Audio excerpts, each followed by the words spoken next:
जय श्री कृष्ण। कौन इस संसार में होगा जो उस परम पिता परमात्मा से नाता नहीं जोड़ना चाहता होगा। और परम पिता परमात्मा इस तथ्य को अच्छी तरह से जानते थे, इसलिए वो अनेक रास्ते लोगों के सामने रखते हैं कि कैसे आप मेरे से जुड़ सकते हो। जैसे उन्होंने पीछे के श्लोक में बताया कि मेरे से जुड़ना कोई मुश्किल नहीं, करना क्या है कि जैसे तुम संसारिक कार्यों में पूरी तरह से जुड़ जाते हो, लगाव रख लेते हो, अगर ऐसा लगाव मेरे प्रति तुमने कर लिया तो मैं तो तुम्हें सहज ही प्राप्त हो जाऊंगा।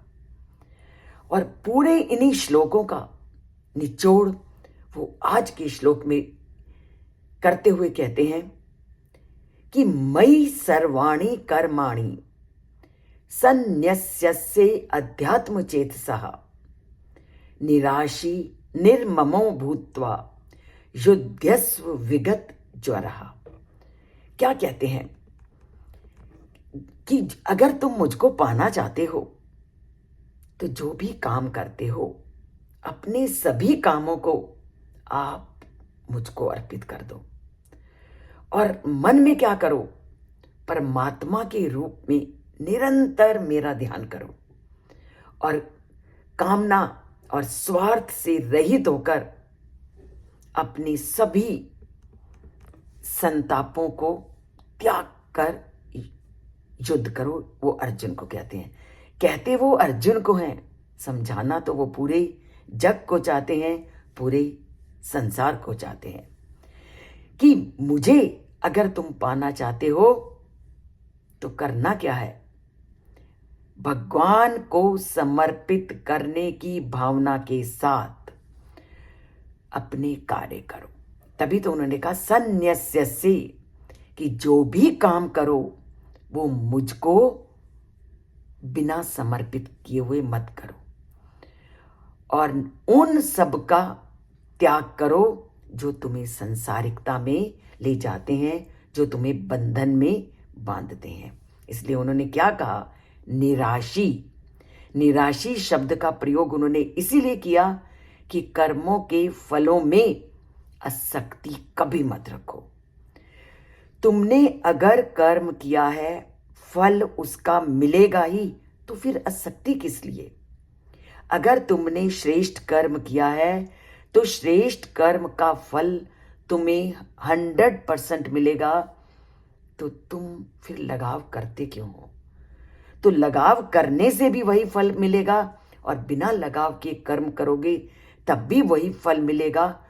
तो क्यों नहीं कर्म करते हुए आप परमात्मा का ध्यान करते। काम तुमने हर परिस्थिति में करना है, फल भी उसका मिलना है, तो छोड़ो लगाव और जोड़ो अपने को परमात्मा से। और क्या करना है, स्वामित्व की भावना को त्यागना है कि मैं करता हूं और मैं ही इस कार्य को अंतिम सीमा तक ले जाने वाला हूं। इस स्वामित्व की भावना को अपने अंदर से पूरी तरह से निकाल दो। अपना लाभ, निजी लाभ, लालसा, शोक का त्याग करना बहुत बहुत आवश्यक है।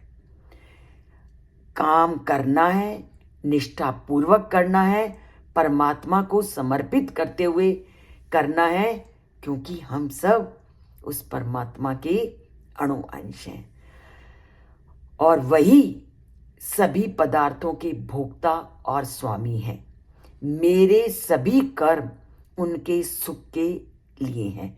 अर्थात जब आप कर्म करो, उस परमात्मा का स्मरण करो कि मैं ये सारे कर्म तुमको समर्पित करता हूं। केवल कर्म को कर्तव्य की भावना समझकर एक यज्ञ के रूप में करो, फल आपको मिलेगा ही मिलेगा, चाहे आप लालसा रखो या ना रखो। कितना सुंदर परमात्मा ने तुम्हें अपने से जुड़ने का रास्ता बताया कि कर्म करो, निष्ठा से करो, निराशा की निराशी मतलब उनके कर्मों के फल के प्रति निराश होकर के करो। शुभ कर्मों का फल शुभ ही होता है, उन्होंने पूरी तरह से स्पष्ट कर दिया।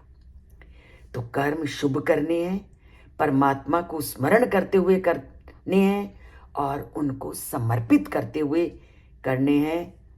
तो उच्च फल की प्राप्ति क्या है? परमात्मा से जुड़ना, और परमात्मा से जुड़ गए तो जीवन सफल हो गया।